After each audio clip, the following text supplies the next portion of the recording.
Hello, all. Good afternoon. This is Shavik. I welcome all of you at the Water Series webinar on the best practices of water management, dialogue with district and municipal administrators, presented by National Water Mission, Minister of Jal Shakti, Government of India. And for the 37th edition, we have special guests with us from the National Water Mission, along with the district ministers from two states, from the state of Gujarat and the state of Kerala. But before that, let me introduce to all of you the keynote speaker for this session and who's going to set the context of this webinar. We have with us Ms. Archana Varma, Mission Director, National Water Mission, Minister of Jal Shakti, Government of India. We welcome you, ma'am. Thank you so much for joining us today. We're also joined by Mr. Supreet Gulati, Collector and DM of Patan from the state of Gujarat. We welcome Mr. Supreet. We are also joined by Mr. V. Vishnu, District Collector, Tirunelveli, Tamil Nadu. We welcome Mr. Vishnu as well. Before we start the webinar, let me first request our team to play a short video presented by National Water Mission that will also give all of us an idea. And I stand corrected, it was not Kerala. He is joined from the state of Tamil Nadu. So can we have the video on screen, please? Gange च यमुने चैव गोदावरी सरस्वती कावेरी नर्मदे सिंधु जलस्मिन् सन्निधिं कुरु। जल ईश्वर स्वरूप है, सौम्य, शालीन, जीवनदायक। प्रकृति का दिया ये जल रूपी वरदान पृथ्वीवासियों के लिए सिर्फ एक विरासत नहीं बल्कि एक जिम्मेदारी है जिसे आने वाली पीढ़ी के लिए संभालना आवश्यक है। और इस उद्देश्य की ओर पूरी निष्ठा से कार्य कर रहा है राष्ट्रीय जल मिशन, जल शक्ति मंत्रालय, भारत सरकार। खेती के उपयोग में आने वाले पानी का अधिकतम उपयोग हो, इस दृष्टिकोण से मंत्रालय माननीय प्रधानमंत्री जी के मार्गदर्शन में काम कर रहा है और हमने नेशनल वाटर मिशन में 20% तक पानी के उपयोग में कमी लाने का लक्ष्य रखा है। सतह पर जो जल उपलब्ध है उसका उचित प्रबंधन, भूगर्भ के जो हमारे स्रोत हैं उनका ठीक से उपभोग हो, जो पानी हम अलग अलग क्षेत्र में उपयोग में लेते हैं उसका विवेकपूर्ण उपयोग हो और उसके साथ साथ में जो पानी उपयोग के बाद में निकलता है उसका ठीक से ट्रीटमेंट हो, तो हम जल सुरक्षित देश को बना सकते हैं। जलवायु परिवर्तन का विशेष ध्यान रखते हुए national action plan on climate change के तहत नेशनल वाटर मिशन की स्थापना की गई ताकि जल संरक्षण को बढ़ावा मिले, जल की बर्बादी को कम किया जा सके और राज्यों के भीतर एवं राज्यों के बीच जल का अधिक समान रूप से वितरण सुनिश्चित किया जा सके। राष्ट्रीय जल मिशन के प्रमुख उद्देश्य हैं जल का डेटाबेस सार्वजनिक रूप से प्रस्तुत रखना और जल संसाधनों पर जलवायु परिवर्तन के प्रभाव का आकलन करना, जल संरक्षण वृद्धि और संरक्षण के लिए नागरिक और राज्य कार्रवाई को बढ़ावा देना, शोषित क्षेत्रों सहित संवेदनशील क्षेत्रों पर ध्यान देना, 20% तक जल उपयोग कुशलता में वृद्धि करना और बेसिन स्तर के एकीकृत जल संसाधन प्रबंधन को बढ़ावा देना। देश के अंदर जितनी भी वर्षा होती है एक वर्ष के अंदर, हम उसका केवल 8% ही बचा पा रहे हैं। तो ऐसी दृष्टि को मद्देनजर रखते हुए हमें युद्ध स्तर के ऊपर जो है अपने जल प्रबंधन के कार्य को आगे बढ़ाने की आवश्यकता है और हमारा मंत्रालय जो है उस दिशा के अंदर सतत प्रयास कर रहा है। अपने लक्ष्य की ओर बढ़ते हुए राष्ट्रीय जल मिशन ने अनेकों कदम उठाए हैं, जिसके तहत कैच द रेन नामक एक खास कैंपेन शुरू किया गया है, जिसकी टैगलाइन है catch the rain where it falls when it falls. इसमें राज्य सरकारों, सामाजिक संस्थानों, सरकारी और गैर सरकारी संस्थानों से appropriate rain water harvesting structures का निर्माण और उसके उपयोग का अनुरोध किया है, जो कि वहां के सॉइल और क्लाइमेटिक कंडीशंस के अनुरूप हो और वर्षा के पानी को बचाने और कुशलता से उपयोग करने की इस मुहिम में अधिकाधिक लोगों को साथ जोड़ने की पहल की गई है। साथ ही विभिन्न कलेक्टर्स को जिला स्तर पर रेन सेंटर्स की शुरुआत करने का अनुरोध भी किया गया है, जिसके माध्यम से आम लोगों को वर्षा जल संचय से जुड़ी तकनीकी जानकारी दी जा सके। कुछ प्रमुख संस्थानों और मंत्रालयों ने वर्षा जल को संरक्षित करने के लिए कदम भी उठाए हैं। जल संरक्षण में समाज की भागीदारी को बढ़ावा देने के लिए कई संस्थाओं को भी साथ जोड़ने की पहल की गई है। Both in urban areas and rural areas, rainwater harvesting system must be made mandatory while sanctioning plans. We must ensure that water is not wasted and the groundwater reserves are recharged when the rain falls on the ground. We must catch the rain and store it. I am happy that the National Water Mission's campaign is taking up a timely initiative called Catch the Rain When It Falls. वर्षा जल संचय की महत्ता को ध्यान में रखते हुए समाज की जानी मानी हस्तियों ने भी इस कैच द रेन कैंपेन को बढ़ावा और सहयोग दिया। राष्ट्रीय जल मिशन लगातार जल संरक्षण हेतु ट्रेडिशनल वाटर सिस्टम के रिवाइवल के लिए कार्य कर रहा है। इस दिशा में भारत के स्टेप वेल्स की धरोहर को संजोते हुए राष्ट्रीय जल मिशन द्वारा स्टेप वेल्स ऑफ इंडिया नामक एक किताब लोकार्पित की गई, जिसमें 100 यूनिक और इंटरेस्टिंग स्टेप वेल्स की जानकारी मौजूद है। We use as much as 85% of the water resources for irrigation alone, and therefore depleting the groundwater tables.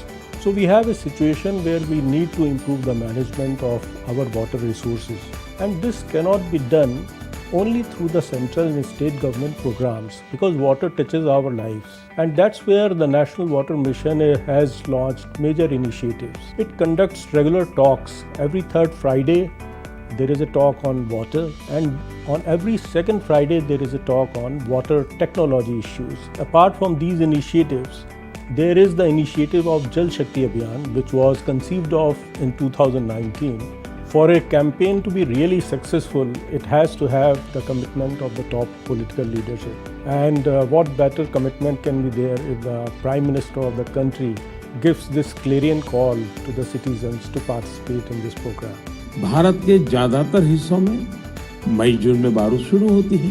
क्या हम अभी से अपने आसपास के जल स्रोतों की सफाई के लिए, वर्षा जल के संचयन के लिए 100 दिन का कोई अभियान शुरू कर सकते हैं? इसी सोच के साथ अब से कुछ दिन बाद जल शक्ति मंत्रालय द्वारा भी जल शक्ति अभियान कैच द रेन भी शुरू किया जा रहा है। इस अभियान का मूल मंत्र है catch the rain where it falls when it falls. हम अभी से जुटेंगे। हम पहले से जो रेन वाटर हार्वेस्टिंग सिस्टम है उन्हें दुरुस्त करवा लेंगे। गांवों में, तालाबों में, पोखरों की सफाई करवा लेंगे।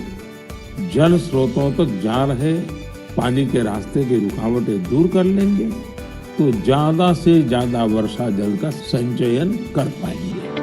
जल संरक्षण की अधिकाधिक जागरूकता और प्रशिक्षण का फैलाव भी किया जा रहा है, जिसके तहत वाटर टॉक नामक लेक्चर सीरीज चलाई जा रही है। इस पहल को ज्यादा से ज्यादा लोगों तक पहुंचाने के लिए इस वाटर टॉक सीरीज को डिजिटल प्लेटफॉर्म के माध्यम से आगे पहुंचाया गया, और जिसके कारण न केवल प्रतिभागियों की संख्या बढ़ी, बल्कि देश विदेश से भी लोग इसमें शामिल हो रहे हैं। साथ ही इन वाटर टॉक्स का सार एक बुक में भी कंपाइल किया गया है। इसके अलावा नेशनल वाटर मिशन की तरफ से वाटर कंजर्वेशन के अलग अलग टॉपिक्स पर टेक्निकल सेमिनार्स और वेबिनार्स भी किए जाते रहे हैं।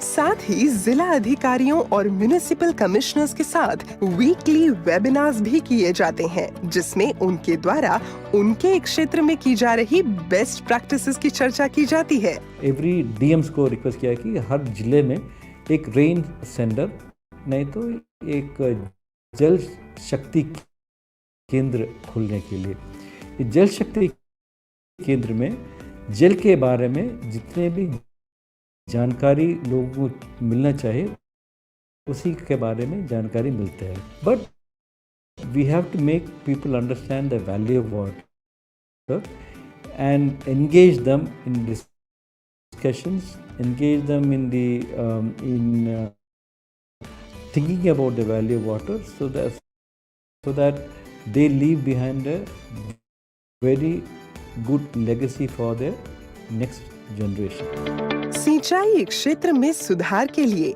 26 बेसलाइन स्टडीज भी की गईं और साथ ही मांग प्रबंधन यानी डिमांड साइड मैनेजमेंट के लिए सही फसल नामक कैंपेन चलाया जा रहा है ताकि किसानों को उनके क्षेत्र के अनुसार कम पानी की खपत वाली फसल की बुआई के लिए शिक्षित और प्रोत्साहित किया जा सके और इसके लिए किसानों को वर्कशॉप्स भी दी जा रही हैं।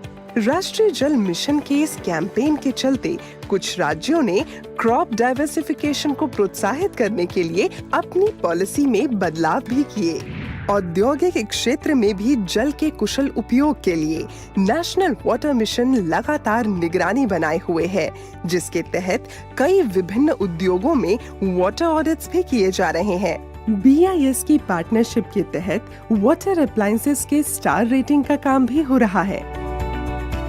जल क्षेत्र में स्टेट स्पेसिफिक एक्शन प्लान की संरचना के लिए राष्ट्रीय जल मिशन द्वारा राज्यों को वित्तीय सहायता भी दी जाती है।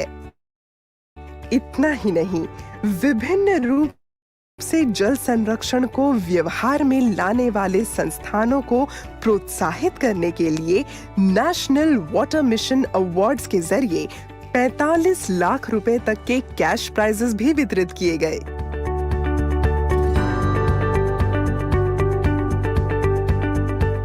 साफ पानी और स्वच्छता मानव जीवन को पूर्ण रूप देते हैं। ये सच है, जल जीवन है, जल ही शक्ति है।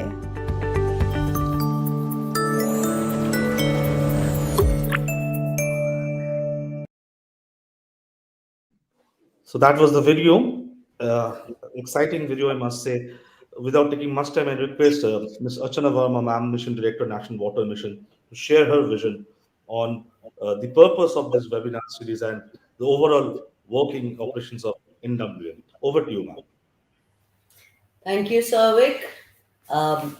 Welcome, Vishnu and Supreet. Vishnu would know that, we met on Twitter. So he had just liked my tweet, and then I went back and saw that he had done some great work on water, and that's why I requested a pact to get him on board for this is the 37th edition of the dialogues. And what I keep saying is that आप प्यार के बिना जी सकते हैं लेकिन पानी के बिना नहीं. And I also keep saying that water is a gift of nature. It flows. It cannot be, thought of in silos like surface water, rainwater, groundwater. So, and it doesn't understand boundaries. It just understands its flow. So, being a traditionalist, I would have loved if we had left water alone, But since we became sapiens and since we started irrigating our fields and since we started agricultural practices and damming the dams, water has got into our households and it has become a product of economic value. But in India, our conversation, our relationship with water has been very different. We have, revered water as Ganga Ma, Saraswati Ma, Brahmaputra. I come from Assam, and Brahmaputra, there's so many stories, folklore, songs about the Brahmaputra. So our relationship with water has been such that we will not be very amenable to pricing and tariff. And that's why I keep saying that, slowly that water is also a product of economic value has to get into our mindset for us to realize that it's a very, very limited a natural resource, and we will not be having water if we don't use it judiciously. So that's why I also keep saying that, the technology which is being made for water, technology should suit water. Water should not suit technology. Because we should not disturb nature too often. Otherwise, it strikes back in ways which, we're not able to handle, or which really takes us back. So, and with the DMs, I'm sure you would know, when I came here, I realized that, people who are in my team, they are very, very sincere, very, very good, but they don't understand the politics of water because they have not served in the field. I remember that I was principal secretary, Guwahati Development Department, a little while ago, before I came here in September. And we were trying this. Guwahati doesn't have a modern sewerage system, and it's one of the oldest cities. So we were trying to get STPs, and I had got this JICA loan also for the city after much, conversation, dialogue, and fighting. But when they said that, okay, we understand, we'll sanction your loan, but you have to ensure that you get the places.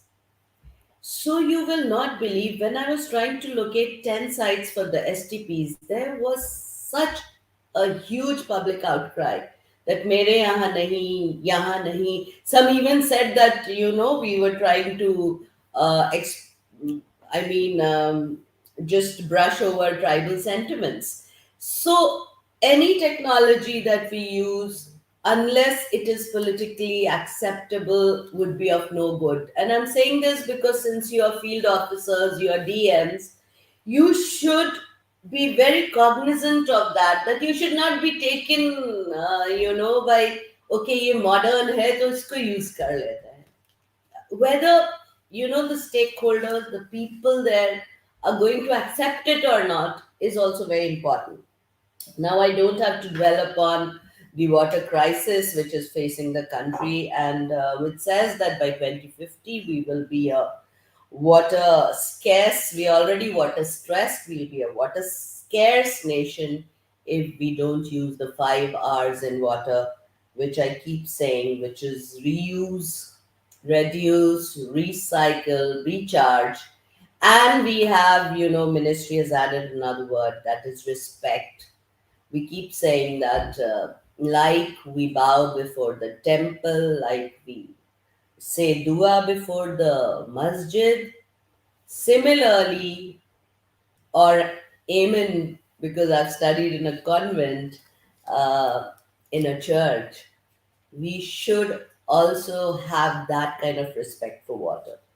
So that's why after I've taken over, we are trying to move beyond catch the rain. Catch the rain is very important, and for recharging our groundwater, it is one of the best initiatives, and we are trying to consolidate.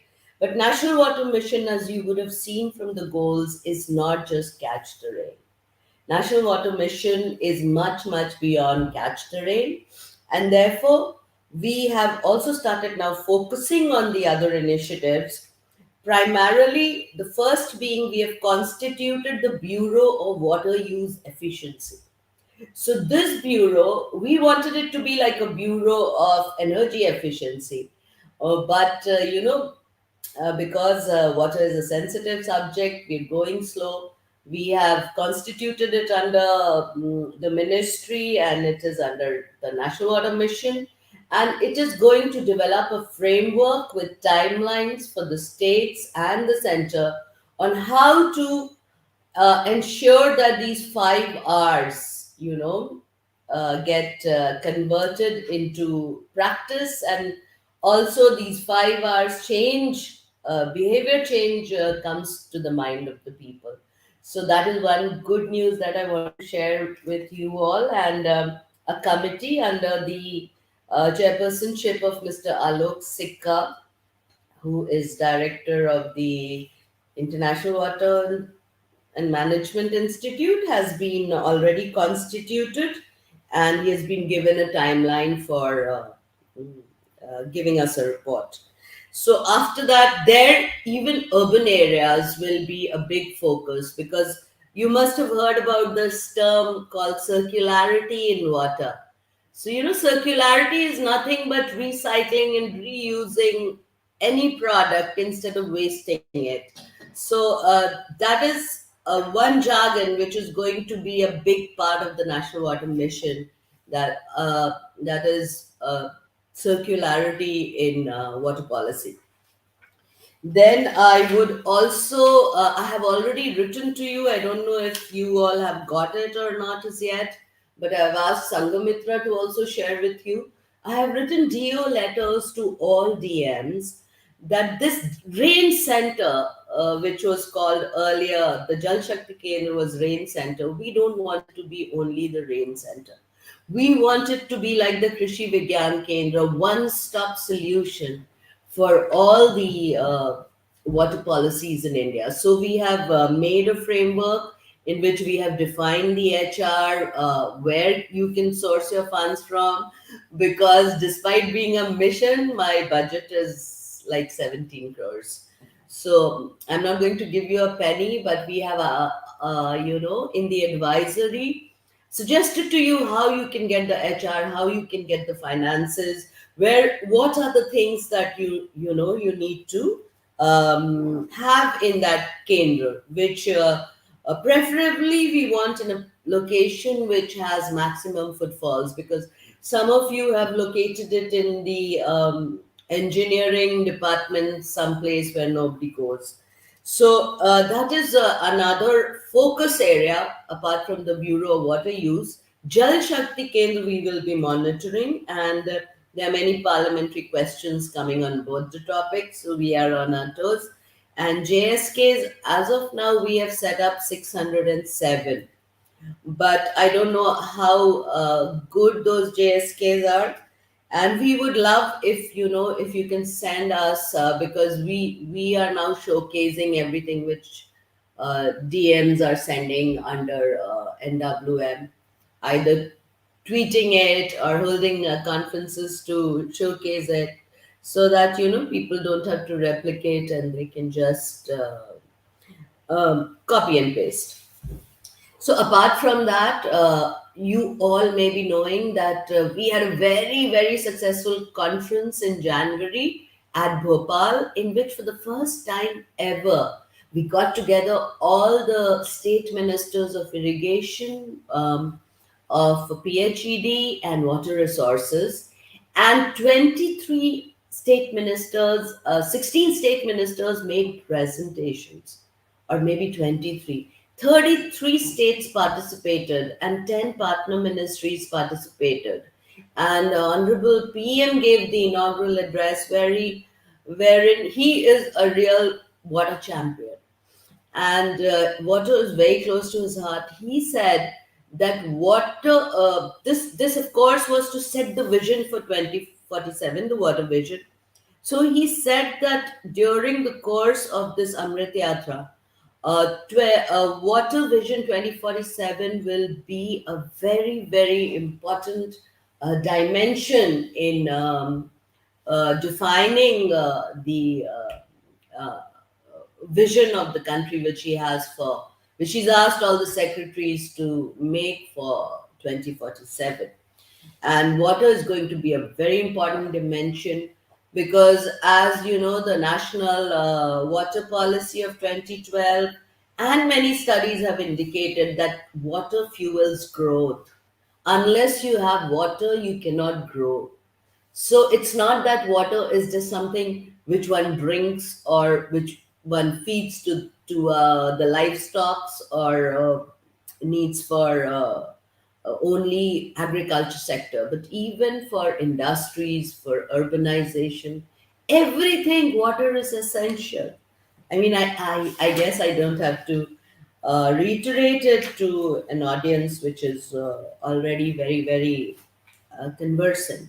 So these are a few of the short points, and we would urge the DMs that your leadership can really, really make a difference. Like for me, when I was DM, women were a very important part. Child was a very important part. I think basically perhaps my maternal instinct, because I'd just become a mother. So you will not believe, there were communities in which I used to go and speak about women empowerment, and they started defying their husbands. So that is the kind of leadership a DM can provide in a district. And so we really bank on you, and that's why we are always trying to get you to partner with us, because you are the real change agents. The DMs, if you prioritize water in your district, I am sure that we won't be water scarce by 2050. So thank you, Souvik. Over to you. Thank you so Thanks much. for Thank you so much, Archana ma'am, for not only setting the context of the webinar, but the larger aspects of what NWN stands for. So, without taking much time, I request Mr. Supreet Singh Gulati, Collector and DM, Patan, Gujarat, to give his presentation. Over to you, Mr. Supreet.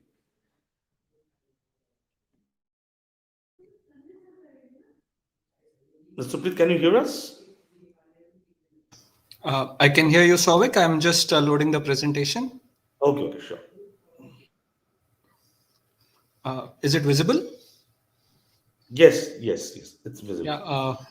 At the outset, I thank the National Water Mission for giving me this opportunity to be here on this webinar. Special thanks to MD National Water Mission, and especially it's nice to catch up with Vishnu. Our paths, by sheer coincidence, have crossed many times over past 4 years.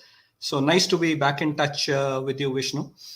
I'd like to start my presentation on what we are doing for water conservation in the district. But before that, just a brief on where the district is and what exactly are we talking about. So this is just a screenshot from the Google map of the Patan district. The red dotted line that you can see is Patan district.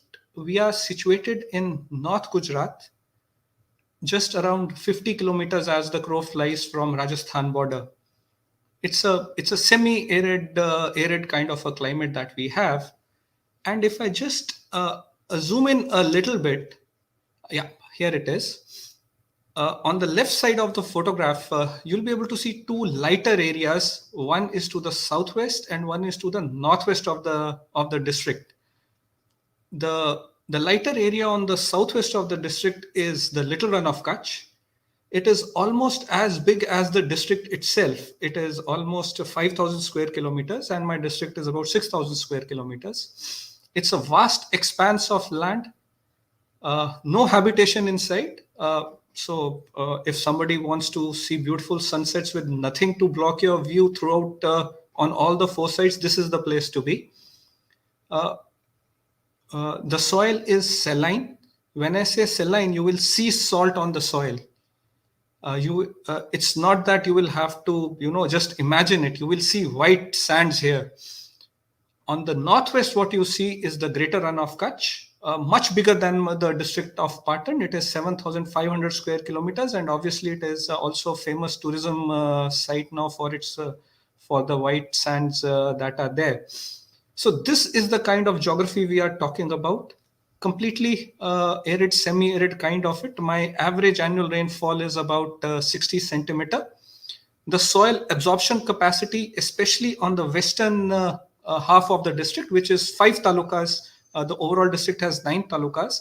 The western half of the district completely surrounded by the Little Run and the Greater Run of Kutch. Soil absorption capacity next to nil. So even if I get 2 inches of rainfall in monsoons, I have water standing in the fields all along in the district. Largely a backward area with few irrigation facilities, especially on the western half.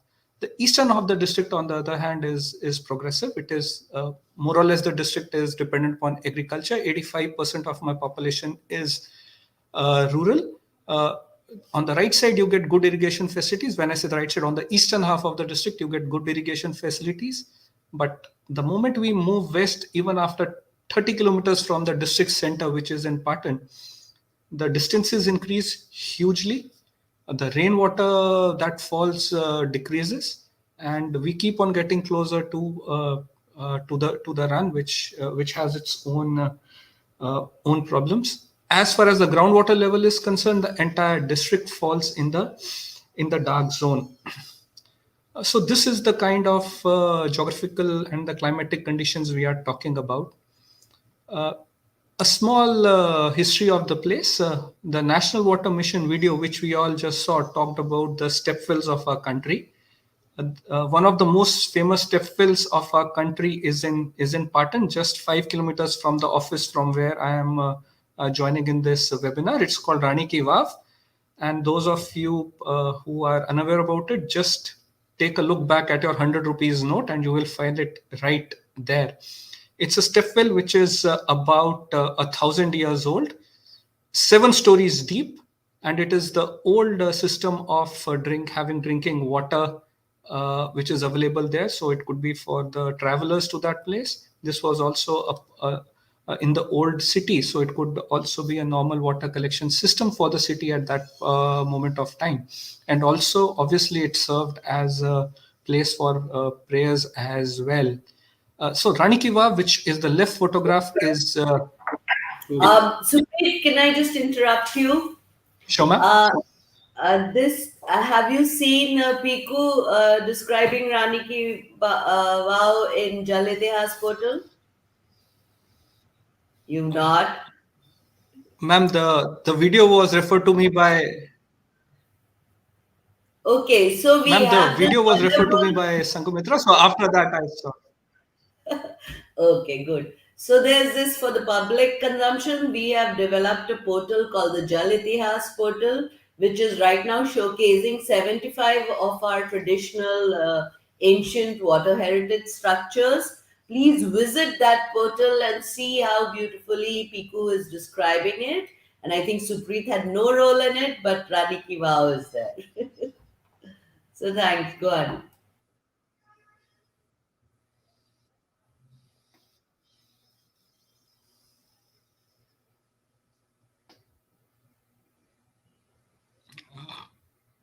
Ma'am, you were inaudible for a point. Can I start again, please? Yeah, so what is less known about Patan is what is on the right-hand side photograph. So what is on the right-hand side is what is called the Sahasraring Talav. It is right behind Rani Ki Vav, and it abuts what is the Saraswati River. So it is an 1,000-year-old water filtration system. So there's an inlet from the Saraswati River. It goes through a 3-stage filtration process. The water, there is a tank to store the water, and then there is a distribution system which was existing to serve the then capital of Gujarat. Patan happened to be the capital of Gujarat around 900 years ago. And this was the water distribution system that was in place even then. Both of them date to between 900 to 1100 AD.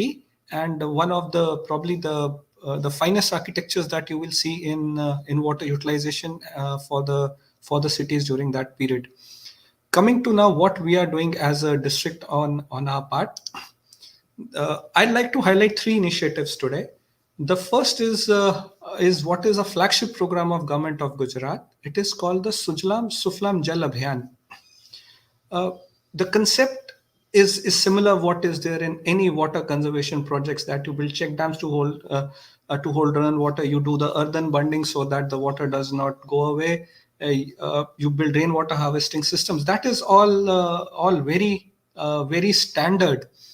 But the main thing which I like about this project, which is for me is a very good takeaway, is that from the months when the water conservation activities can take place, which happens here to be the months from, let us say, February to May, when the ponds are dry, when the streams are running dry, this is the 4-month period that we have where we can carry out works which need to be done. Because after that, once the rain starts sometimes in July, there is no way you can carry out the works till the time they run dry again sometime in December. So what it does is, it is such an institutionalized system now that even the village panchayats know that Sujlam Suflam Jal Abhiyan will definitely be announced in January. So to get their works approved, they don't need to run throughout the year from one office to another.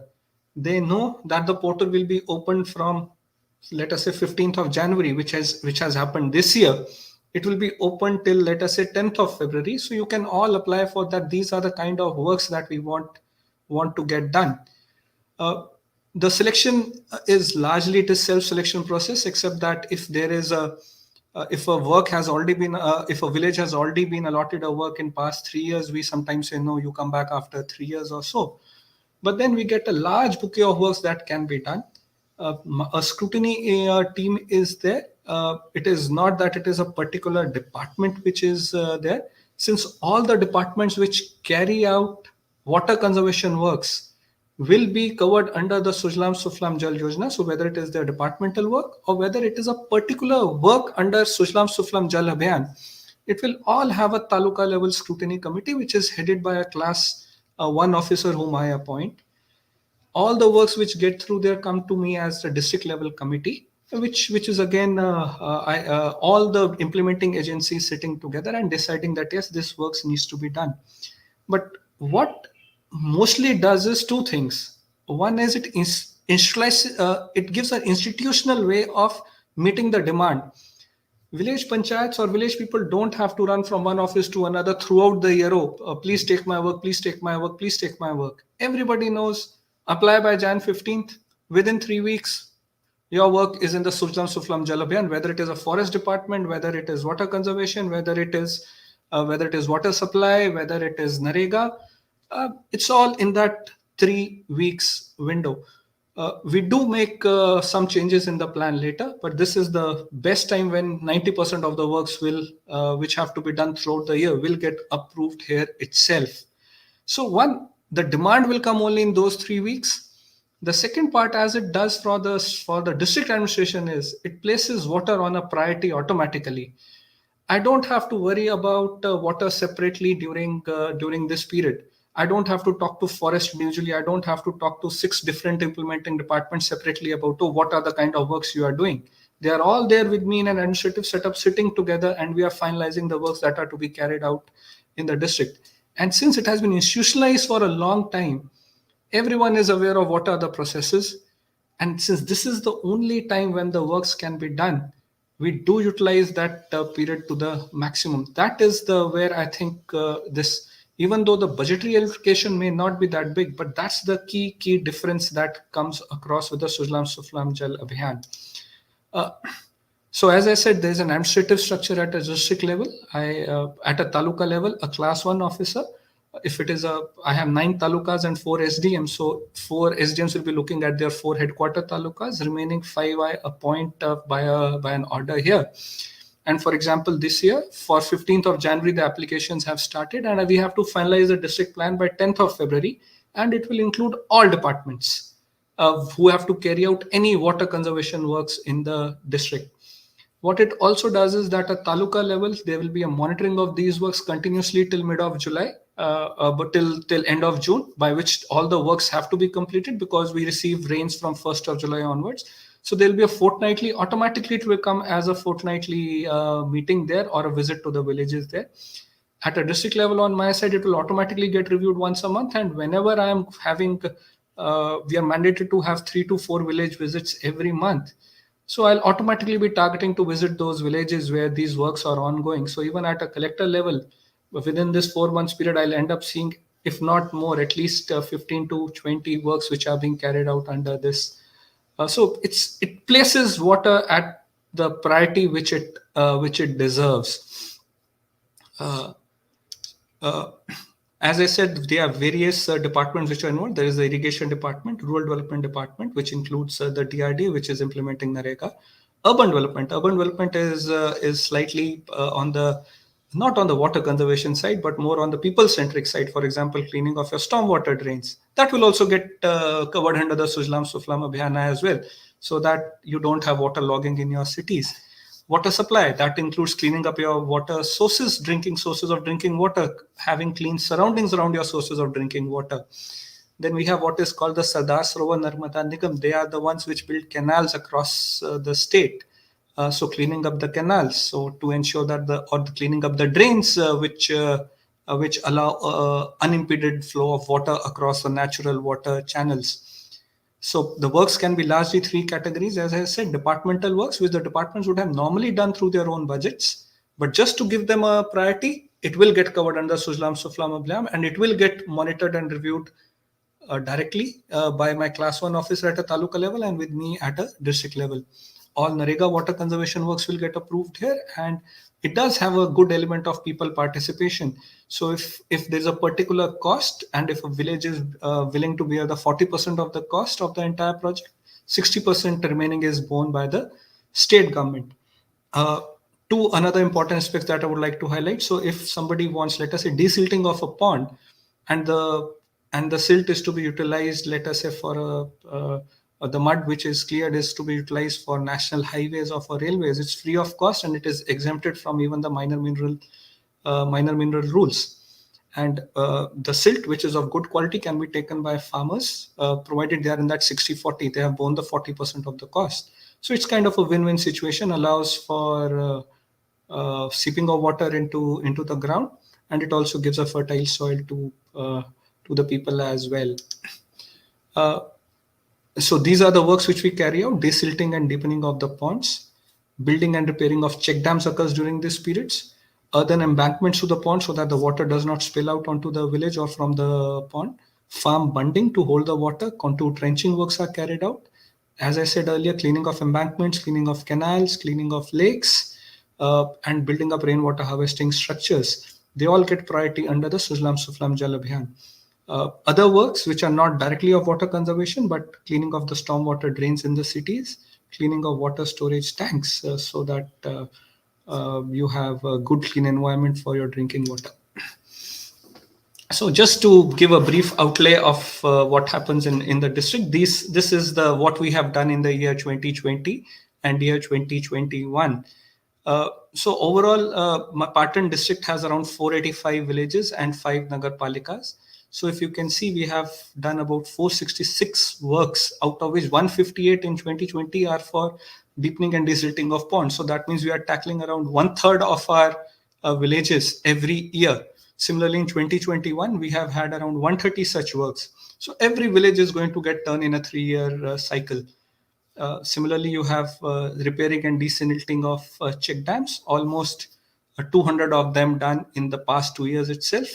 There is cleaning of canals, and then I've just lumped it into others because there are almost 19 kinds of work that can be done. Overall outlay in 2020 was 11.5 crores, and in 2021 is 13 crores. But as I said, many of the works will not even have any expenditure incurred on them. For example, if it involves, I had a Bharatmala project going on in my western talukas. They involved themselves in 20 works because they actually needed the soil for the road. All those works were done without any cost to the state exchequer. So as I said, the budget expenditure is not the main criteria. What we are achieving is putting water conservation in the center during these 3-4 months. So that's where I think the Sujlam Suflam Jal Abhiyan scores. The second, so for example, under Sujlam Suflam Jal Abhiyan, once we get an approval, so there is Narega works which can be taken under the Sujlam Suflam Jal Abhiyan. So these are the works which were done under Narega, but they were monitored as a part of Sujlam Suflam Jal Abhiyan as well, apart from whatever happens within the Narega framework. So 380. So this is a Narega over past 5 years. Almost 387 works for renovation of ponds. We have touched every village at least once. That means almost once, with an expenditure about 18 crores. So this is how the entire structure of the Sujlam Suflam Jal Abhiyan is built up, and it will involve all community works of water conservation. The second part which I would like to take up today is what you can see in this slide. The fourth is the recharge structures which were done under Narega. Since these are individual beneficiaries, this does not form under Sujlam Suflam Jal Abhiyan, but it's an injection well kind of a structure which the district has been implementing for past 3 years. So I would just like to take that as the second initiative that has been done in the district. We have implemented it. We are implementing it in the 5 western talukas of the district, which, as I said, are where the water does not percolate. So it's a typical injection well kind of a structure. We build a 1 meter by 1 meter by 1 meter water tank. It has a boundary on all the 4 sides, but the bottom is left as it is. It is filled with gravel and fine sand, And through the center of it, you have a PVC pipe, 5-inch in diameter, which goes down till the depth of 60 to 70 feet. The pipe has holes on all its sides, and the entire structure is built at a low-lying area in a farm where the water normally stagnates. So what happens is, during the rain, since the water naturally comes to that area, it goes into the water tank, and the water filters and goes through into the soil. Through the PVC pipe, which has holes on the sides, the water will go into the pipe and will directly reach 60 feet down into the underground and is stored there. So this is what it will store: water, all the rainwater that comes into it, and it can be later be used for, once the rains have gone. We are talking about now the rabi crops, the December season. So the farmers would actually be putting a pumping set through this PVC pipe, taking out the water and using it for irrigation. Cost of one holia, or as the injection well we have in the district, is around 32,000 rupees. 32,000 is the cost, which can be covered easily under NREGA. Apart from this, for drilling, which is not allowed under NREGA, a farmer has to spend just about 6,000 rupees approximately for a 60-foot deep drilling. So that is on the farmer, but the remaining 32,000 are covered under NREGA. And the benefit of that is you are taking an additional rabi crop. So per hectare, you are getting around 50,000. One injection well of such size will be good enough for irrigating 1 hectare of land here in the rabi season. So you are getting an additional income of 50,000 rupees per annum the moment you have such rainwater injection wells there in the western talukas of our district. In past 3 years, we have built about 2,466 such holias with an overall cost of about 7.87 crores under NREGA. So this is just the first holia that was built here almost 4 years ago. 6,000 acres of land has been brought under irrigation, and new crops are being now planted in these areas, which these talukas would only look at the eastern talukas and dream that, okay, why can't we have these crops in our areas? So there is an average increase of 50,000 for 50,000 rupees per hectare for these 2,500 farmers. The third aspect which I would like to take about, which is just picking up in our district, is the per drop more crop, or the micro irrigation projects. This is implemented by what is known as the Gujarat Green Revolution Company, and the aim is obviously to have more crops per drop of water, or as ma'am said, the higher water efficiency. So in this, the government gives a subsidy depending upon the size of the farmland that is there. If you are a small farmer or a marginal farmer, you get up to 90% subsidy. If you are a big farmer, up to 70% subsidy for installing sprinklers, mini sprinklers, and the drip irrigation methods. Per hectare, the cost of these systems can vary from 1.25 lakh to 1.5 lakh rupees per hectare, and the government will subsidize it to the extent of 70, 80, or 90%, depending upon which category of farmer you belong to. So in past, the scheme has been in place for almost past 6 years now, and we have given benefits to 8,000 farmers and helped to put almost 12,000 hectares under these micro irrigation schemes in the past 6 years. The subsidy component comes to around 35.5 crores for this. So this is just an example. Sprinkler systems have been given to 4,423 farmers for groundnut cultivation. Mini sprinklers have been given to almost 1,100 farmers for potato cultivation, and 466 farmers again for groundnut cultivation. Drip irrigation has been largely for cotton, for vegetables, especially lady's finger and cabbage. And right now we are pomegranate in our western talukas. It is just picking up as a favorite crop to be grown in that particular in those talukas. So 48 farmers have opted for pomegranate cultivation there through drip irrigation. That's our means to have an improved water efficiency, water utilization in the district. We also have certain initiatives on water harvesting structures, especially in primary schools, where we are building a 25,000 liter capacity tank through a simple filtration method. which can be utilized then during the warm season or when there is no water, and it can be pumped up to the overhead tank in the school. So we have covered almost 100 schools so far in the district, and we plan to cover each and every school over the next 4 years. This we are planning to do through our district level grants, which are available. Similarly, the R&B department is covering almost all government buildings with the rainwater harvesting structures. So these are the 4 initiatives which I wanted to highlight today. Thank you. Thank you to the National Water Mission for giving me this opportunity. Thank you, Supreet Singh Gulati, for an insightful and exciting presentation indeed. I think Ms. Archana Varma will share her inputs on your presentation. So over to you, ma'am.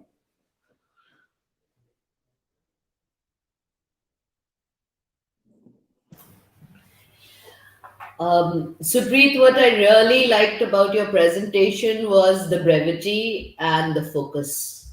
I mean, you must be an awesome DM, I'm sure, because you've got whatever we've been thinking, you have implemented it in the field.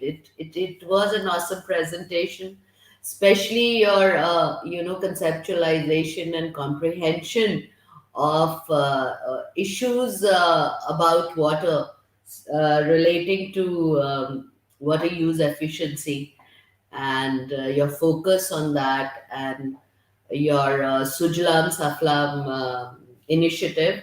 But tell me, how is it different from the Amrit Sarovar initiative? Because there too, one is identifying the Sarovar sites, and then 75 per district, as Honorable PM has said. So, is Amrit Sarovar based on this initiative, or how are you marrying the two schemes?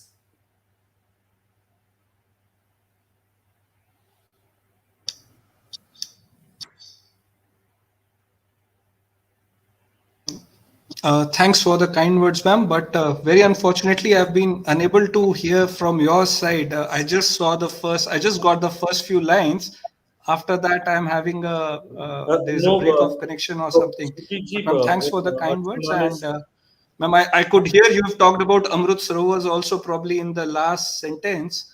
Ma'am, we are covering How is, under can you 75. hear me now?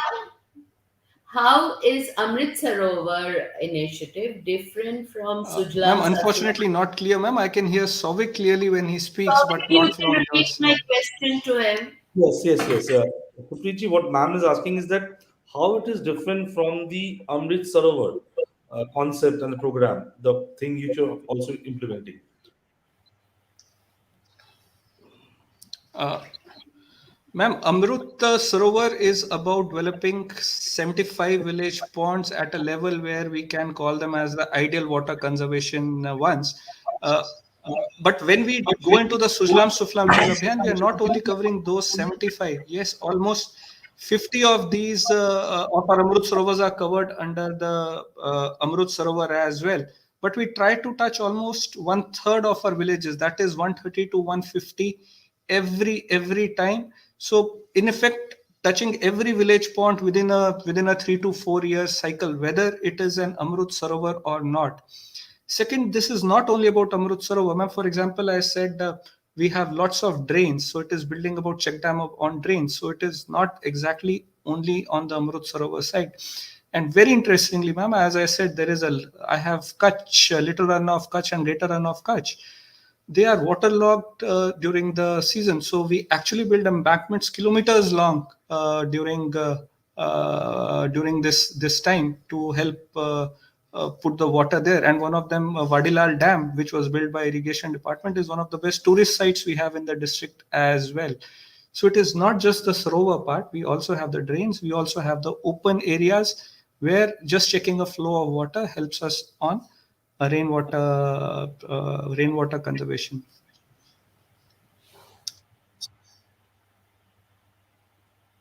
Yeah, okay, thanks. You are ensuring that there's no duplication between Amrit Sarovar and your Amrit Sarovar Plus Plus, which is a fantastic thing.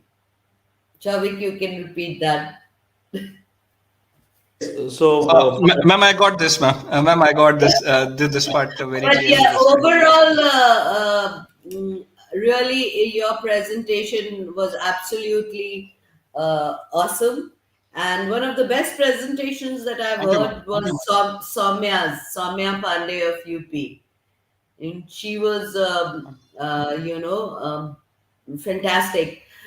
So, some takeaways from her presentation, if I can tell you, if you can, we've given these 2 lakhs for GIS mapping, geotagging of the water bodies. So she had done a fantastic IT mapping, and I think triangulated it with ISRO and also with the micro irrigation data. So if you could also, do that IT mapping, though you may be having the field on the field, and also involvement of communities, like that was one thing which was missing in your presentation, which she had said that how she mobilized and involved the communities, for ownership. Because ultimately, if the communities don't own, siltation may just happen again if you're doing it all by yourself. So these are the two points on which either you can respond or. Yeah, ma'am, that is exactly the point which I wanted to say about the Sujlam Suflam Jal Abhiyan. Ma'am, largely in any project, we spend a lot of time going to the community, telling them about the importance of the project. Ma'am, what Sujlam Suflam Jal Abhiyan does is, since it has been institutionalized for a long time now, every village knows that, okay, this period is the time for water conservation, and they come to us that, okay, let us implement these projects in our village this time. Ma'am, so if I take any other project which does not get this kind of an importance, I'll be going around to the villages, sending my people, will be having sabhas in the villages, telling people, okay, this is the importance of the project. For example, something which I'm doing in the National Wilderness Program right now. But this is exactly the other way. Since it has been institutionalized, people will come to us, apply, and say, these are the kind of projects that we want. And they also don't have to run from one place to another. They know this is the window when the water is the key.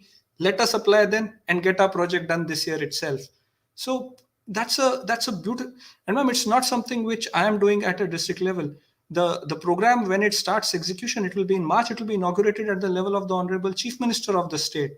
He will be going to a village pond and inaugurating one of the works. 2021, it was in the Patan district itself. So I had the honor of hosting the Chief Minister on one of our village ponds here.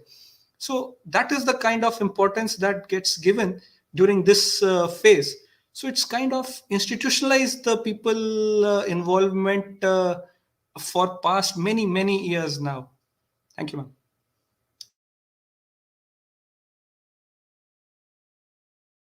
ma'am, if you can That is, unmute,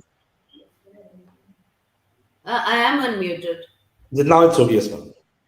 So, Supreet, is the maintenance also institutionalized? Like people know, okay, that pond which was made that year, and now it needs desiltation. So, is there a window which says, because this is a takeaway from your presentation, which we can share with others. The timing and like Jal Shakti Abhiyan also this time we are preponing because we want to give the district magistrates more time to prepare.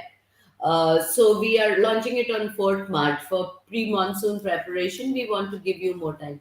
So how is the maintenance of these structures which you are creating? That also, if there's a problem, is there a time specified, or they can come to you, or you go to them? So if you could, because often most of our projects fail, not only in water, everywhere, because O&M is missing. So how do you do that? Ma'am, yes, O&M, as you said, is something which we all problems that we all face. O&M works can also be taken up under Sujlam Suflam Jal Abhiyan, and earthen bunding is taken up, repairing of check dams is taken up, and a pond can be revisited within 3 or 4 years all over again. So if the people are seeing the benefit, they will come to us again under the same project to get it repaired. Or even, for example, in Narega now we are former servers, we are even doing stone pitching and a proper inlet and an outlet. So those the people come to us with a demand now. That is the stage where it is in the district now. So fantastic, Supreet. I'm really impressed, and we want to include your initiative in the JSA 2023, which we will be launching on 4th March, or in the next annual conference session. We launch these flip books, which Sangamitra very diligently makes, and because there are many takeaways from your presentation. And it will be launched by the Honorable President. So hopefully, if we have enough time, we will launch it on 4th of March. So this is to you, Souvik, and to Sangamitra, that to start preparing a booklet. The Sangamitra is against it. She says, "Ki nahi ma'am, baad mein," but to get the president to launch is something, na? And this time she's coming on the 4th. So thank you, Thank you, ma'am. Supreet. Fantastic work. Sure, sure. Thank you so much. Thank you so much. So now we shift our focus from the state of Gujarat to the state of Tamil Nadu, and we have with us Mr. V. Vishnu, District Collector of Tirunelveli. We welcome you, Mr. Vishnu. Over to you for your presentation. Thank you, Souvik. Is my presentation viewable? Is it visible? Now it is visible. Yeah. At the outset, let me thank the National Water Mission and especially Archana Varma ma'am for having invited me here, and also for funding us for the GIS mapping, ma'am. We have used it amount very judiciously, which I'll explain in my presentation, because that was kind of an untied funding given straight to the district level rather than waiting for a government order at the state level. So thank you for that, ma'am. Thank you for sanctioning the amount. So quickly, I will. I know it's lunchtime. I'll keep it short and simple. So the initiative that we have in our district is Nelle Nirvalam. Nelle is actually the short form or another name for the district of Tirunelveli, and Nirvalam in Tamil means waterscapes. So broadly it translates to waterscapes of the Tirunelveli district. Now we thought that whatever we talk about water should be based in the vernacular, should be highly localized, hyper local in fact, that people also resonate with the schemes and programs. So that's why we have converged all the schemes of Jal Shakti Abhiyan, all the initiatives, including the the Amrit Sarovars and the state government schemes, and overall under the umbrella name of Nelle Nirvalam, so that people take pride of the fact that it's a local, their own initiatives. And it's a unique community engagement and a management framework, a hyperlocal management framework which we have developed. And whatever activities we do, we have put it on the website nellenivalam.in, which is visible for the public as well as government officials. And just a quick background of the district. From the dry, arid space of Gujarat, Ran of Kutch, we are fortunate to have the district surrounded by the lush Western Ghats. We have the a tiger reserve. We have the one of the most biodiversity hotspots in the entire world, the Agastyamalai Biosphere Reserve, and the only perennial river of Tamil Nadu originates in the district of Tirunelveli. So we are, I would say, very blessed in that fact, and we have more than 1,200 water bodies, 6 major reservoirs, several dams, anekats, which dates back to the Pandya Regi Pandya kingdom, including various works done by the British. This is one of the oldest districts in the country. So that's a broad background about the district. And we have also aligned our Nelle Nirvalam mission to the SDG goals, because Tamil Nadu lays a lot of emphasis on these SDG goals as well as the State Planning Commission. So we've aligned it broadly with the vision of the state government as well as the central government National Water Mission. And quickly coming to what are these initiatives? First is what we have, Nelle Digital Water Atlas. So I believe we are the first district in the country to put it in the open domain. Many districts have done, and they've done, it's viewable in a PDF format, but we have a real-time data. Anybody can go to the website nellenivalam.in. It took us around 6 months to map all the water bodies, because mapping, though PWD has the data, many of it was inaccurate data. So we had to get to the ground, do a ground truthing, And even the water bodies, once we realized that mapping itself was not a simple task, because there was ownership disputes between water bodies, between government agencies. Sometimes the union, the panchayat will say it's my water body, whereas the PWD will say it's mine. So there was a tussle, and finally I took a decision: no, it's collector's water body, and took over the ownership of that water body. That's the easiest way to settle things in the district. So it was quite an interesting process of even mapping the water bodies, and today we have a full-fledged digital water atlas. And as a next step forward, beyond the water atlas, because water atlas is just a single point ground truthing data. So these are the we have close to 1,250 water bodies geotagged, and shape files also we have been able to generate. So we've done a bit of tech interventions there. Moving to the next step, mapping is the initial easy process, but how do we superimpose the data layer with the available village cadastral maps? Because only then we need to understand water not as discrete water bodies, but as the entire watershed. So what we have done is we've superimposed these digital data that we had into the cadastral maps, and we have a complete digital elevation models for all the 204 village panchayats. And I believe this is also the first time that we've put it in the open domain. We have got research documents available for the DEM models by IITs and other important organizations, but I don't think we do have an open domain data for any district in the country. So we're proud to say that we have done a fair bit of tech interventions, and this was done with the amount sanctioned under the National Water Mission. So thank you, ma'am, for that. And this is a sample of how a village cadastral map superimposed with the water layers look like. Now, I'll just quickly harp upon why this tech intervention is very unique. Because when you look at MGNRG's works, many times the choice of selection or the selection of the works is flawed, because the engineers at the union, at the panchayat level, do not understand water as an ecosystem. So the MGNRG's works need to be converged at the district level by choosing the right work. For example, if you're clearing the inlet and outlet channels for a water body, the inlet channel and outlet channel will have to be scrutinized at the district level to understand whether they've taken the right kind of work. So we've efficiently able to converge it with the MGNRGs and available schemes, as well as the CFC, Central Finance Commission devolution, which is tied and untied funding available with the panchayats. So I'm not getting into the government part of it because that's standard across the country. The second component is the restoration rejuvenation. Now, unlike the regular restoration models where it's taken up as an engineering work, I'm proud to say that my district, we've been actively able to engage more than 2,000 volunteers.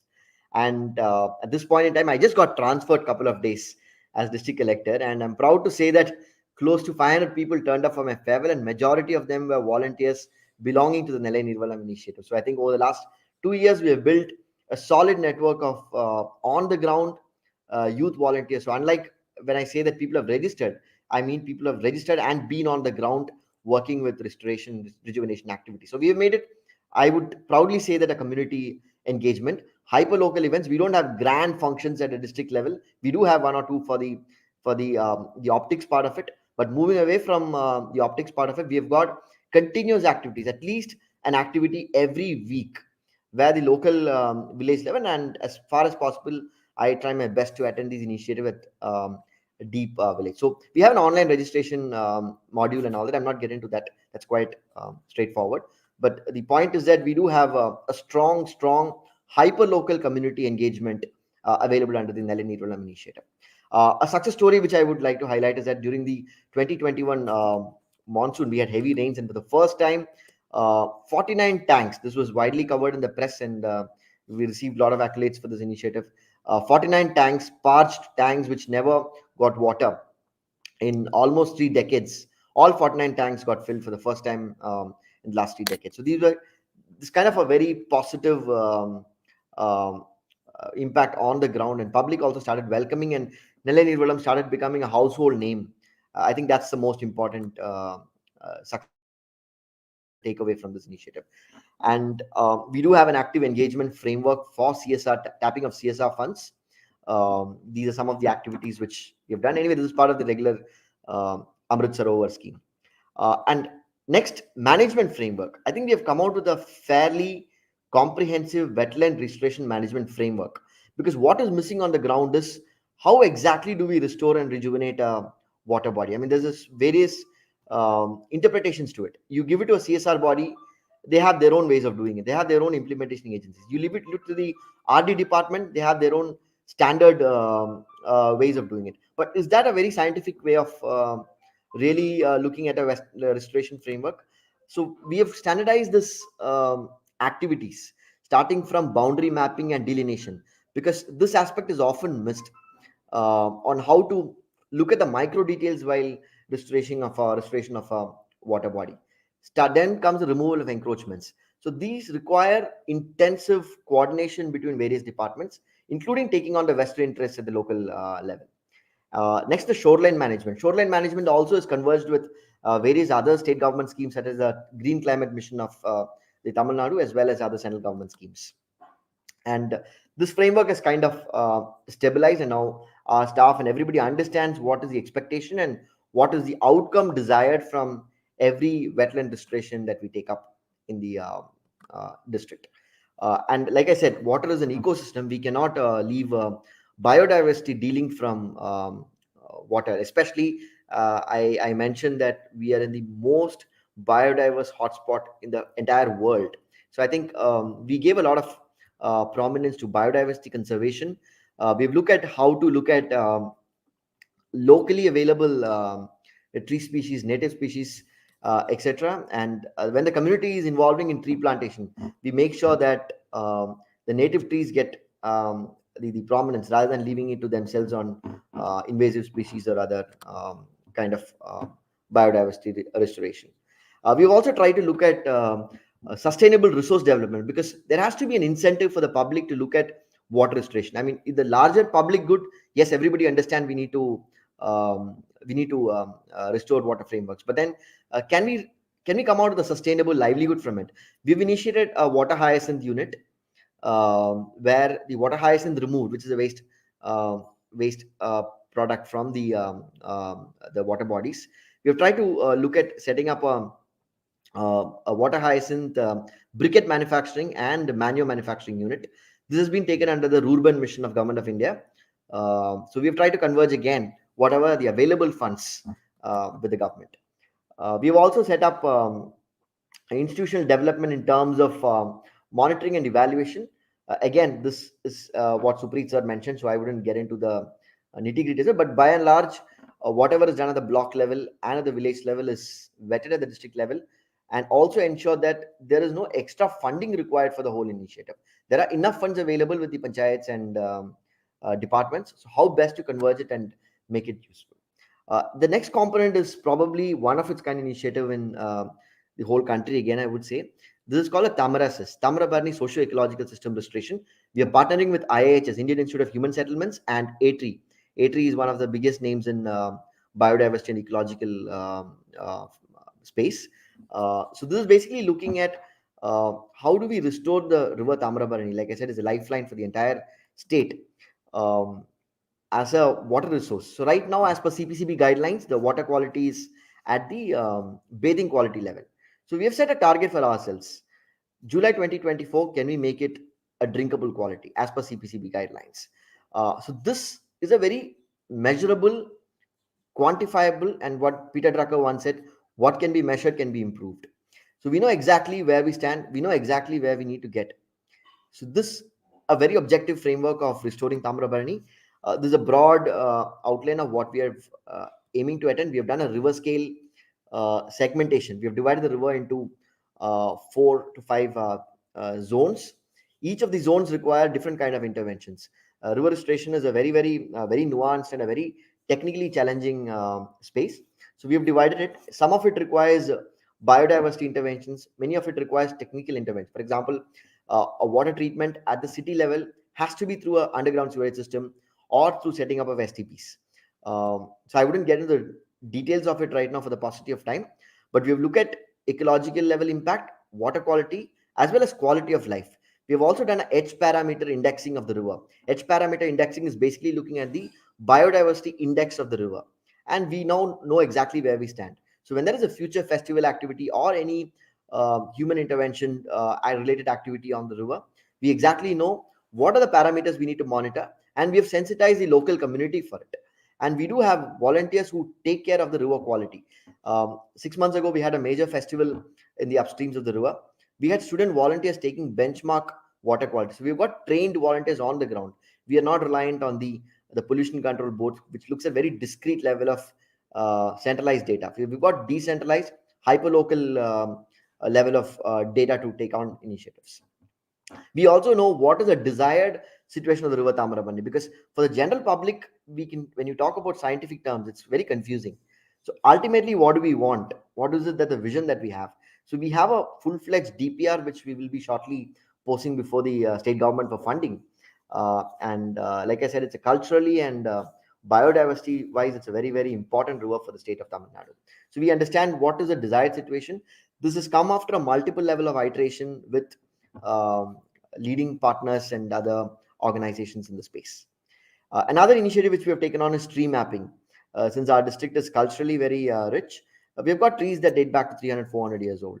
So again, we have partnered with the forest department as well as A-Tree. A-Tree is a well recognized NGO in the space. We have trained, and this is in syncing with the Biodiversity Act of 2002. This Biodiversity Act is a very, very powerful act, but seldom it's on the ground. We do not have any activities. In fact, the Biodiversity Act mandates setting up of the People's Biodiversity Register. But left to people on their own, they do not understand concepts like PBR and access benefit sharing, etc.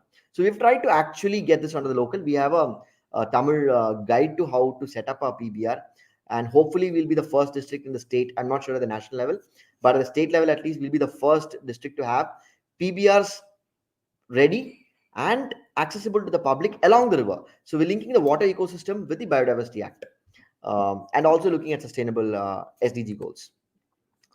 We've also created what is called the model Nandavanams, because this is looking at sacred gardens. Many of the existing water is very closely linked with cultural practices.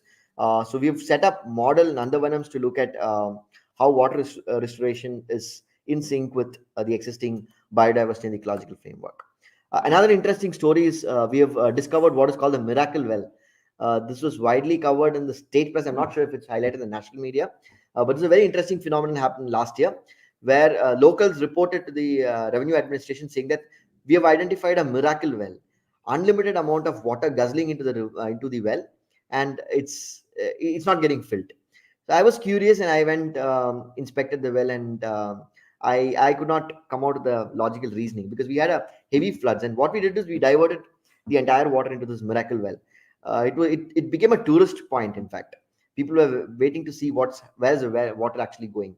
Immediately we got in touch with IIT Madras, and we got a team of research people from IIT Madras come down, and then we did a ground GPR mapping of the subsoil surface, and it came out that it's a limestone cavern caves that are below the well. So interestingly, we stumbled upon a very, very unique geographical phenomenon, where we have been able to identify at least 60 to 70 wells interconnected through deep caves, limestone caves.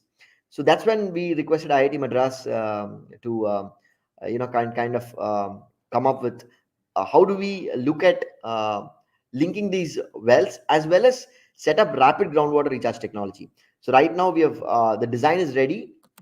In fact, the first work is also ongoing with IIT Madras. Almost 80 lakhs to 1 crore rupees have been allocated to look at this technology. And whenever there's a flood situation, it can act as recharge wells for the aquifer, which is a naturally available aquifer.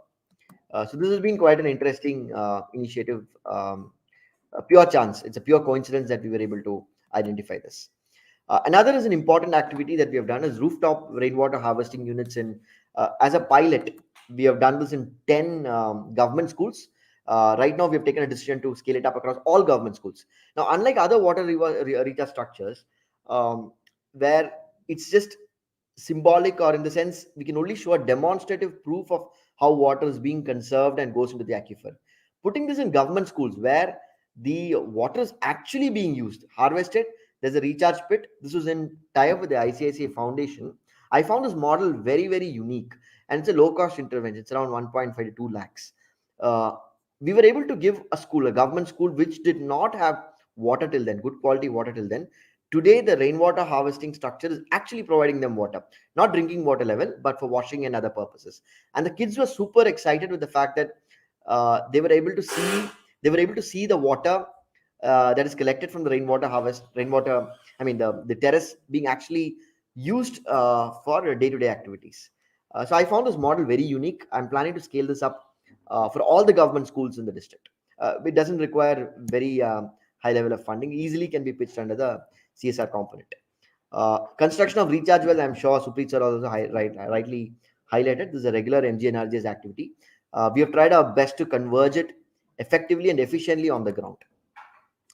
Again, climate resilient agriculture method. This is in sync with the forest department, where we have because afforestation brings in a very positive response. So linking afforestation with river restoration and water restoration makes a lot of sense at the local level. There's a lot of buzz on the ground, especially with the panchayat presidents, whether it's for the photograph or not. They come there definitely, and it's easier to communicate with them over an afforestation activity. We also have the dialogue series, like the dialogue series that we have now. We have a hyper local dialogue series. So we don't invite necessarily top experts, but then we invite people who have made a difference on the ground, who can communicate to the public in their own vernacular language and a very, very easily. So we have done dialogue series on climate changes. We've done dialogue series on elephants and ecosystem. So very interesting topics, and we ensure that this is always linked with the water as a theme cutting across. This has been very, very effective. We do it once every fortnight. This takes place in a very well curated government museum. A lot of good public turnout, especially kids turn out in large numbers. Another efficient way of we have done again tech intervention is disaster management during floods. So again, this is in the public domain for everybody to see. Every year, any flood happens in Tirunelveli, we get calls from the public, and this data unfortunately is not recorded by the government anywhere. It will be there in the control room and it's lost forever. But for the first time since 2021, every water data, for example, water logging happened in which place, what is the level of water, it's all available. Anybody can go check the 21 data. We have a cluster mapping of the flood data. This is important because this leads to important intervention data. Where are the water clogging happening in the channels and the series of tanks which are connected? So we've done efficient analytics of this data and looked at a scientific way to selection of works using this data. This is well appreciated again at the state level for use of good tech. We have also come out with a book, Trails of Tamrabarani, which talks, like I said, it's a culturally very important river. In fact, our Honorable Chief Minister of Tamil Nadu has announced on the floor of the assembly that civilization started in the river Tamrabarani and archaeological excavations are underway. So there's a lot of public emotion. So it's more than a water body. I think this river is an emotion, not just for the people of the district, but for the entire state. So we've come out with a book, Trails of Tamrabarani, where I have also co-authored. It's a crowdsourced work. I wouldn't take credit for it. It has been crowdsourced. My job was just to guide it, but it's come out as a good coffee table book for the district. Because post-British, we have not had much of documentation. British have done an elaborate documentation of the district, but post that we have not had a very good documentation, especially on water. And these are some of the press news and a couple of coverages that we have had. And thank you all. I know I don't want to hold you on longer since it's lunchtime, but I hope I've been able to impress upon the major activities that we have undertaken over the last year and a half in the district. Thank you. Thank you, ma'am, for the opportunity.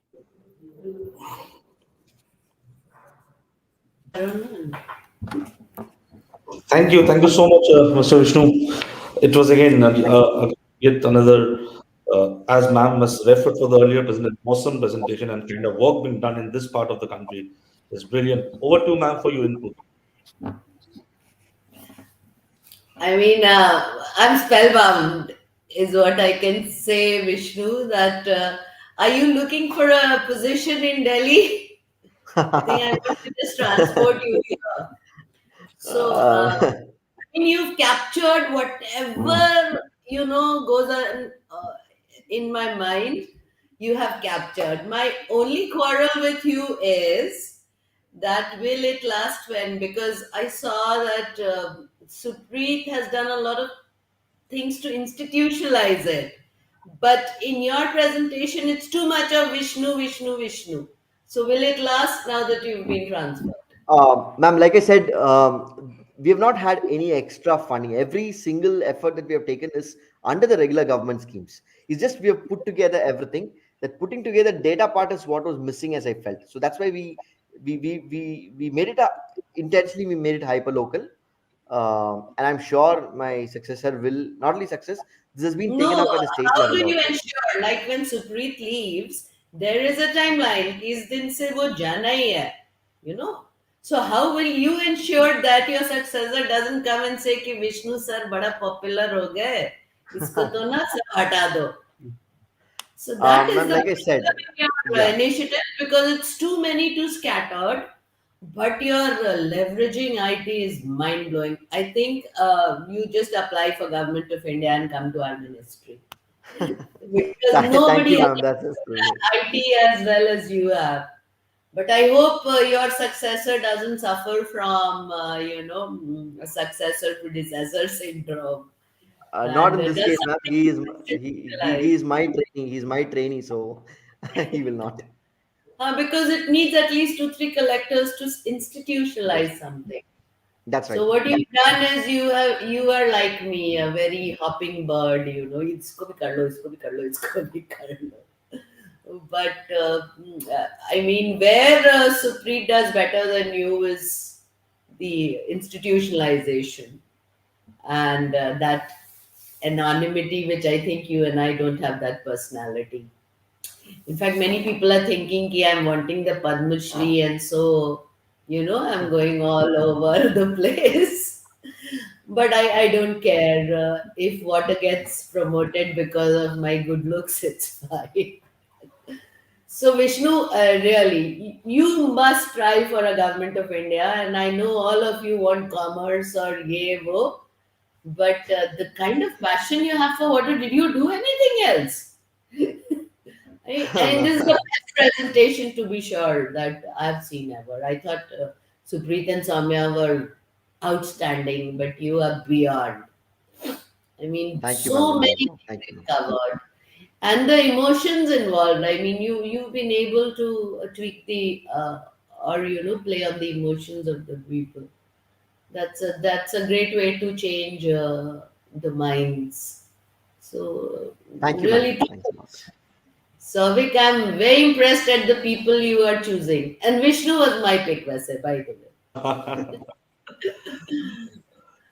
It's all about the team game now, and we are working under your vision. So we're just trying to realize your vision to get the best of the people together, editions after editions. So the best practice actually can be discussed and showcased, as you have rightly said in the beginning, so that those can be replicated in other districts also. Because end of the day, all our aim is that to make water management resilient, sustainable, and efficient. And as you have said, to bring back the respect uh, for the water sector. I think on this note, we can end this edition. Uh, Thank you, all of you. Supreet Singh Gulati, V. Vishnu, and of course, Archana Varma, ma'am, the Mission Director of National Water Mission, Minister of Jal Shakti, Government of India. Thank you so much for joining us today. Do join us for the 30th edition of this Water Series webinar on the best practices of water management. Thank you so much. Thank you so much, Sangamitra and the Thank you. APAC Thanks team. a lot. And thanks, Vishnu. Enjoyed your Thank you, sir. presentation. Yeah. Thank you, you. sir. Thanks a lot. Thank you. Thank you.